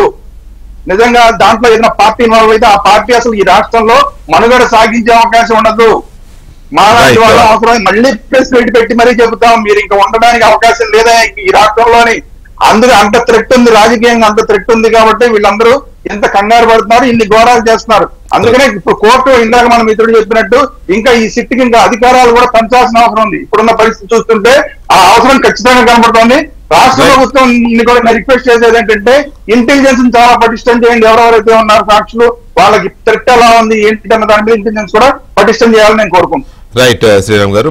భానుప్రకాష్ రెడ్డి గారు, ఒకసారి గిరిరాజ్ గారు అనే ఒక అధికారికి ఆల్రెడీ ఒకసారి ఈయన కంప్లైంట్ వాంగ్మూలం రికార్డ్ అయింది కదా అప్పుడు సతీష్ కుమార్ది. అప్పుడు ఏమని చెప్పాడు, ఇప్పుడు మళ్ళీ సిఐడి ముందుకి దర్యాప్తు చేస్తున్న అధికారుల ముందుకి మళ్ళీ ఇవాళ ఎందుకు రావాల్సి వచ్చిందనే సీక్వెన్స్ ఏమన్నా చెప్తారా బ్రీఫ్ గా? ఖచ్చితంగా గిరిధర్ అనే వ్యక్తి ఆ రోజు విజిఓ అంటే vigilance and security officer, DSP స్థాయి అధికారి. అవునవును, ఆయన ఇచ్చినటువంటి రిపోర్ట్ ఇది. ఈ పరకామణి మీద గిరిధర్ గారు ఇచ్చినటువంటి రిపోర్టు, ఆ రోజు గిరిధర్ దగ్గర డిఎస్పీ దగ్గర జరిగినటువంటి సంఘటన, ఆ రోజు పరకామణిలో ఇట్లా జరిగింది, రవికుమారు 112 నోట్లతో దొరికాడు అని చెప్తే ఆ కేసు గ్రావిటీ తగ్గించేదని నాకున్న ఇన్ఫర్మేషన్ అన్న. 112 నోట్లు ఆ రోజు దొరికితే కేవలం 9 నోట్లే దొరికినట్టు ఎఫ్ఐఆర్ రాశారు, కేవలం 9 నోట్లు. అందుకనే తీవ్ర పోలీస్ అధికారి నుంచి తీవ్ర ఒత్తిడి వచ్చింది కారణంగా ఈ కేసు నీరుగార్చే ప్రయత్నం. దొంగ దొరికినప్పుడే ఎలా శిక్షించాలని చెప్పి ఆలోచించాల్సింది పోయి ఎలా తప్పించాలి, శిక్షించాల్సింది పోయి ఎలా తప్పించాలి, దొంగ దగ్గర ఎలా దోచుకోవాలి. దొంగ దగ్గర ఈ గజందొంగలు దోచుకున్నారు. ఆయన తీసుకుపోయి ప్రైవేట్ గెస్ట్ హౌస్ లో నీ కథ అంటే నీ దగ్గర ఎక్కడెక్కడ ఆస్తులు ఉన్నాయంటే ఆయన చెప్పిన ఆస్తు వాళ్ళు చెన్నై, తిరుపతి ఇవన్నీ ఆస్తులు చెప్తే నివ్వెరిపోయారు. దాదాపు 200 కోట్ల పైచిలకు ఆస్తులు, అవన్నీ 200 కోట్ల పైచిలకు. స్వామివారి పేరుతో 50 కోట్లు రాయిచ్చారు. మిగతా డబ్బు ఎక్కడ ఈ పరకామణి ఉంది నిందితులను అడుగుతున్నా నేను. ఆ డబ్బు ప్రతి పైసా కూడా నేను మళ్ళీ చెప్తున్నా ఏబిఎన్ సాక్షిగా, పరకామణిలో కొల్లగట్టిన ప్రతి పైసా తిరిగి స్వామివారి ఖజానాకు చేరేంత వరకు నా పోరాటం ఆగదు. మీ తాటాకు చప్పుళ్ళకి ఇలాంటి బెదిరింపులకి భయపడే వ్యక్తిని కాదు నేను.